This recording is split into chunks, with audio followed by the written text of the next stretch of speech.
Oke, kita masuk di soal nomor 3, masih di UKBM yang kedua, halaman 13 ya.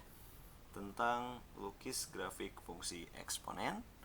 Nomor 3 itu fx sama dengan 1/5 pangkat x gitu ya, dengan x anggota bilangan real gitu ya. Baik, seperti yang lampau, kalau ada bentuk seperti ini kita segera buat di sini x, di sini y. Ingat kembali ya bahwa y itu adalah fx gitu ya. Ini kita buat seperti ini. Ini tidak harus ya. Tidak harus, ini hanya untuk mempermudah gitu ya. Pada prinsipnya makin banyak, makin teliti, makin bagus. Tapi juga makin lama kan, makin ribet karena kita harus ngitung. Oke, saya rekomendasikan untuk selalu menggunakan titik 0. Nah, saya ambil 0 di situ ya. Masukkan ke sana, 1/5 pangkat 0 adalah 1. Gitu ya. Masukkan 1, 1/5 pangkat 1 adalah 1. Pangkat 2, 1/5 pangkat 2 adalah 1/25. Maaf, ini harusnya 1/5 ya. 1/5. 1/5 pangkat 1 kan 1/5 ya. Dan seterusnya, kamu bisa teruskan. Tapi ini aja sudah kecil banget kan. Jadi kayaknya cukup deh segini. Untuk memberikan gambaran bahwa nanti kurvanya akan semakin turun. Kemudian yang ini, kalau di sini diambil min 1, ini kan akan menjadi 1/5 pangkat min 1. Itu artinya sama aja dengan 5. Sementara kalau di sini kita ambil 2, dia bakal jadi 25. Kalau kita ambil di sini min 3, ini bakal jadi 125. Nah, ini udah tidak mungkin tergambar. Agak ribet ngegambarnya, ya. Oke, kita tuangkan ke dalam koordinat kartesius. Saya sudah buatkan seperti ini. Saya bikin gimana caranya ini bakal jadi 25 tuh mentok di atas gitu. Maka saya putuskan untuk satu bagian ini adalah 10, 20, 30 gitu ya. 10, 20, 30. Berarti supaya ini jadi 10, ini berarti jadi 2, 4, 6, 8 gitu ya. Jadi satu kotak ini harganya 2 satuan gitu ya. Kemudian 12, 14, 16, 18, 20, 22, 24, 26. Berarti nanti 25 tuh di sini. Nah, gitu ya. Oke. Kita coba cek 0. Ini bisa dibuat masih. Di sini 2, di sini 4, 6, di sini min 2, min 4, min 6. Oke. Kita bisa buat berarti kan ya ada nilai yang didekati begitu.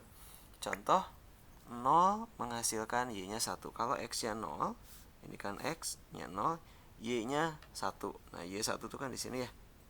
Karena satu kotaknya satu satuan, berarti kalau setengahnya berarti ya di situ. Gitu ya.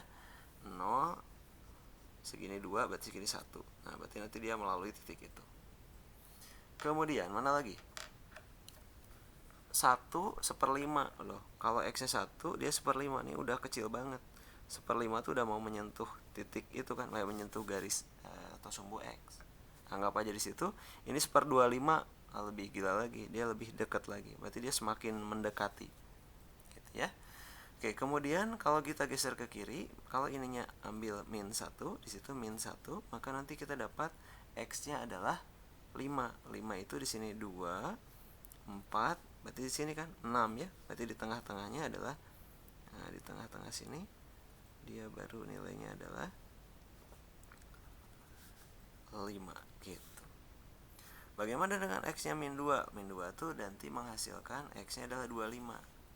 Di sini 10, di sini 20, di sini 25. Tadi kita sudah bahas ya. Nah, ini 25. Nah, kalau x-nya 2 dia 25. Nah, gitu. Ini ke bawah sana. Ke bawah sana. Nah, gitu ya. Oke. Ini sudah nggak bisa digambar lagi. Kalau di sininya min 3, Pak, udah di atas sana, tidak tergambar, tidak teramati gitu ya. Nah, tetapi dari fenomena yang ada ini kita bisa duga bahwa nanti grafiknya tuh pasti dari atas sini dia turun kan? Turun ke sana. Terus sampai ke situ. Kemudian nanti dia di sini menyentuh ke situ. Kemudian ini terus semakin landai. Nah, semakin lama semakin mendekati sumbu x. Pertanyaannya bisa menyentuh sumbu X nggak? Bisa memotong sumbu X nggak?